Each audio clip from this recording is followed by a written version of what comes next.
Olá, tudo bem?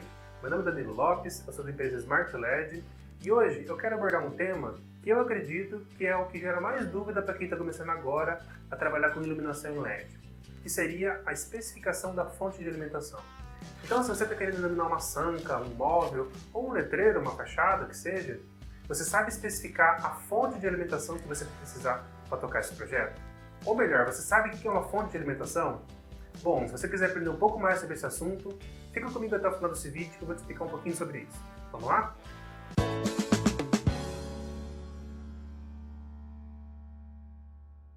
Bom, a primeira pergunta que você deve se fazer é o que é a fonte de alimentação e por que eu preciso dela para tocar o meu projeto de iluminação em LED, por exemplo. Bom, a fonte de alimentação nada mais é do que um equipamento conversor de energia, que ele vai pegar a energia alternada, que é o que a gente encontra nos postes da rua, na tomada da sua casa, em energia em corrente contínua, que é o que a grande maioria dos equipamentos de menor porte, por exemplo, o seu celular, a sua televisão, o seu notebook, a sua impressora, o seu modem na internet, todos eles funcionam em corrente contínua. E a fonte de alimentação possibilita que você ligue esses equipamentos na tomada da sua casa. E eu considero que você precisa saber 4 coisas que são fundamentais para que você consiga calcular a fonte de alimentação que você vai utilizar no seu projeto. Eu vou escrevê-las aqui no quadro para que a gente consiga tratar cada uma delas. Vamos lá?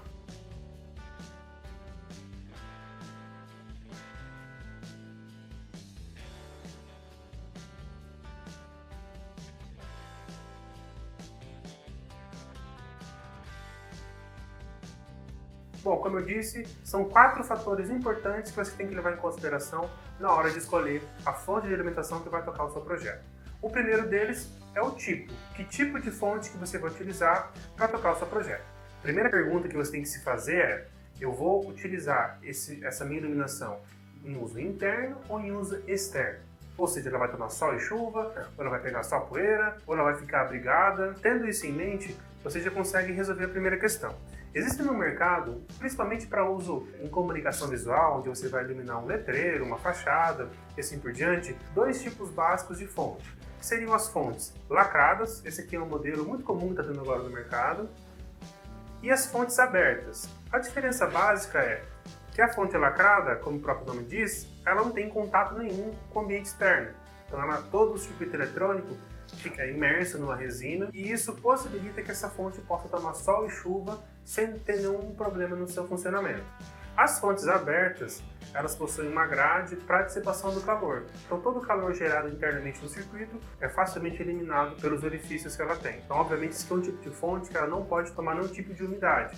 Essa daqui já é uma fonte que ela poderia trabalhar debaixo de chuva. Então a primeira questão que você vai ter que ter em mente é o local onde eu vou instalar o meu projeto. Ele vai tomar chuva? Se ele for tomar chuva, você tem que obrigatoriamente partir para fontes lacradas, fontes blindadas. Então se você tem a possibilidade de colocar essa fonte numa região abrigada, onde ela não vai ter umidade, mesmo que seja em uso externo, mas que ela não vai ter contato com a umidade, é até preferível, porque essas fontes abertas elas têm uma tendência de ter uma vida útil maior. O segundo ponto que você vai ter que se preocupar é qual é a tensão de entrada dessa fonte de alimentação, ou seja, qual é a tensão que tem lá no seu cliente ou lá na rede que você vai energizar essa fonte. Então, segundo ponto importante, tensão de entrada. O que seria isso? Hoje no Brasil, dependendo da região, a gente tem 3 níveis básicos de tensão. Seria o 127 volts, o 220 volts e 380 volts. Então, baseado em qual é a concessionária de energia que atende a sua região, você pode ter esses 3 níveis de tensão possíveis na onde você vai instalar essa fonte. Então, uma questão que você vai ter que saber é, lá no seu cliente ou lá no local de instalação, qual é o nível de tensão que você tem disponível para energizar essa fonte. As fontes hoje em dia, principalmente essas fontes que eu mostrei, que são fontes chaveadas, elas são fontes bivolts, geralmente 127 e 220 volts. Então essas fontes, elas podem ser usadas nesses 2 diferentes níveis de tensão. Algumas fontes, elas são bivolts, com uma chavinha seletora, então você vai precisar mudar através de uma chave a tensão 127 ou a tensão 220, dependendo da tensão local que você tem disponível para instalar a fonte. E outras fontes, principalmente essas fontes lacradas, essa seleção de tensão ela é automática, ou seja, ela consegue trabalhar desde 90 volts até 240 volts sem nenhum tipo de problema. Ou seja, você ligando ela em 127 ou ligando ela em 220, ela vai ter seu funcionamento normal, porque internamente ela faz essa seleção. O terceiro item que você vai precisar saber para que você consiga especificar corretamente a fonte de alimentação é a tensão de saída. As tensões mais comuns que a gente encontra no mercado de fonte são 5 volts, 9 volts, 12 volts, 15 volts, 24 volts, e você precisa saber qual é a tensão que o seu equipamento que você vai energizar precisa para ser alimentado.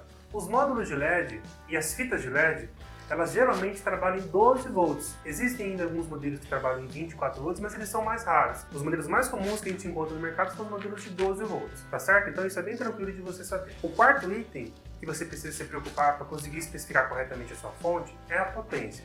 A potência, ela está relacionada com a quantidade de equipamentos que você vai energizar nessa fonte.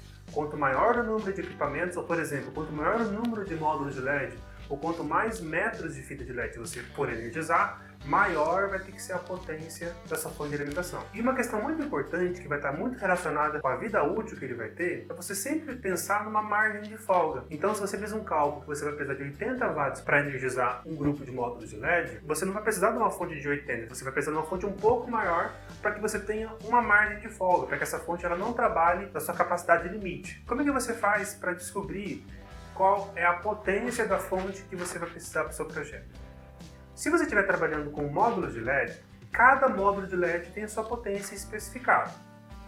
Os modelos mais comuns que a gente tem hoje no mercado é a questão de 1 watt ou 0,72 watts. E para descobrir a potência total da fonte que você vai precisar, basta que você multiplique a quantidade de módulos que você vai utilizar ou a quantidade de metros de fita de LED que você vai utilizar pela potência individual, ou do módulo ou do metro da fita. Vamos escrever isso aqui na lousa para que isso fique um pouco mais claro. Se você tem um projeto que você vai utilizar 100 módulos de LED,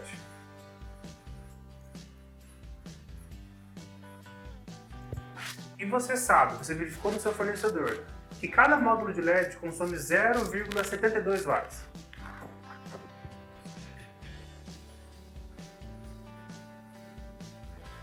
A quantidade total de potência que seu grupo de módulos vai precisar vai ser de 72 watts.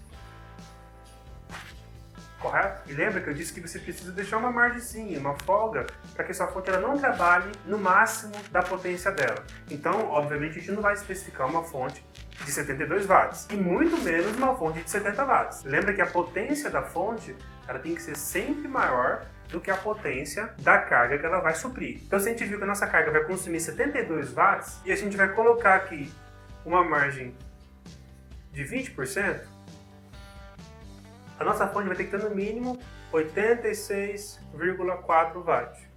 No mercado, a fonte mais próxima, que é mais fácil a gente encontrar, é uma fonte de 100 watts.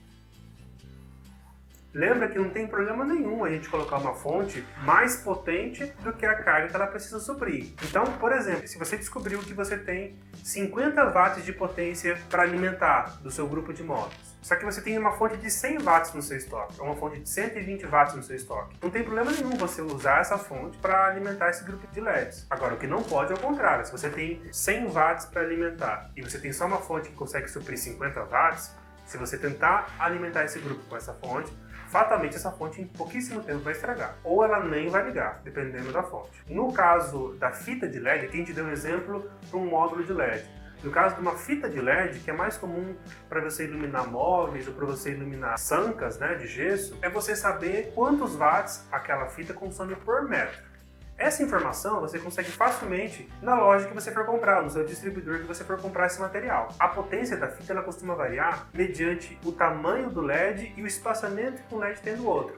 Quanto mais LEDs você tiver dentro de 1 metro de fita, mais potente essa fita vai ser. E ela vai, obviamente, exigir uma fonte de maior potência para conseguir iluminar. Então vamos supor que você vai trabalhar com uma fita que consoma, por exemplo, 5 watts por metro. E você vai utilizar 3 metros. Então, basicamente, o que você precisa então se cada metro da fita ela consome 5 watts e você vai utilizar 3 metros, então 3 metros vezes os 5 watts seria um consumo de 15 watts. Aí a gente colocando uma margenzinha de sobra de 20%, seria algo em torno de 18 watts. E 18 watts é até uma potência comum de você encontrar. Mas você pode me perguntar, mas Danilo, e a corrente? Geralmente eu vou comprar uma fonte que lá ela só especifica quantos volts ela tem de saída, por exemplo, 12 volts, para me dar uma informação de corrente. Onde é que ela entra nessa história?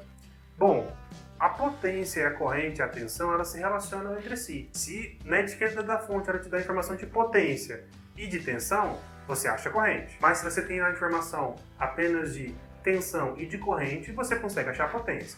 Com uma formulazinha bem simples, que você pode chamar essa fórmula de π, onde P seria potência, I seria corrente e U seria tensão.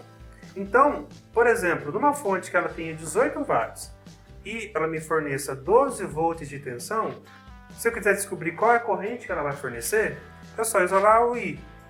Seria I é igual a P sobre U, que é igual a 18, nesse nosso exemplo, pela tensão que são 12 volts. Isso aqui vai ser igual a 1,5 amperes. Então, a potência e a corrente, elas se relacionam entre si. Se você tem alguma dúvida, se você não está muito claro para você a relação de potência, corrente e tensão, eu preparei um vídeo exclusivo sobre essas grandezas elétricas que você pode encontrar nesse vídeo aqui, tá certo? Então, se você só estudou isso lá no seu ensino médio, não está muito lembrado do que é exatamente potência, tensão e corrente, dá uma clicada nesse vídeo que eu vou explicar um pouco melhor. Bom, as informações que você precisa para especificar corretamente a fonte de alimentação para o seu projeto, no nosso caso, para fazer iluminações com LED, seja em módulo, seja em fita, são essas 4 aqui. Obviamente tem outras questões que a gente pode entrar em algum mérito para especificar melhor uma fonte, em alguma situação mais específica, mas esses são os 4 pontos principais e, obviamente, você vai contar com a ajuda do seu fornecedor na hora de escolher a fonte para aquele produto que você estiver comprando. Lembre sempre de escolher produtos de qualidade. A gente tem aí uma avalanche de produtos no mercado cada vez mais baratos e você tem que tomar bastante cuidado com isso. Sempre escolher produtos que você vai ter garantia, que você vai ter boa procedência e que isso vai refletir na longevidade que esse material vai ter aí no seu projeto. Bom, se você gostou desse vídeo, dá um curtir aqui, isso vai nos motivar a trazer mais conteúdos relevantes para você. E se você tiver alguma dúvida que não foi respondida aqui nesse vídeo, ou se você acha que eu esqueci de falar alguma coisa que você acha que é importante para ajudar o pessoal a escolher uma fonte da maneira correta, pois escreve aqui embaixo o que você acha, o que você achou, a sua dica, a sua sugestão ou a sua dúvida, e eu vou estar pessoalmente respondendo. E também, se você quiser ficar por dentro dos novos vídeos que a gente vai por aqui no canal, é só apertar embaixo aqui para se inscrever, que você vai receber em primeira mão esse material. Bom, um forte abraço e eu te vejo no próximo vídeo. Até lá!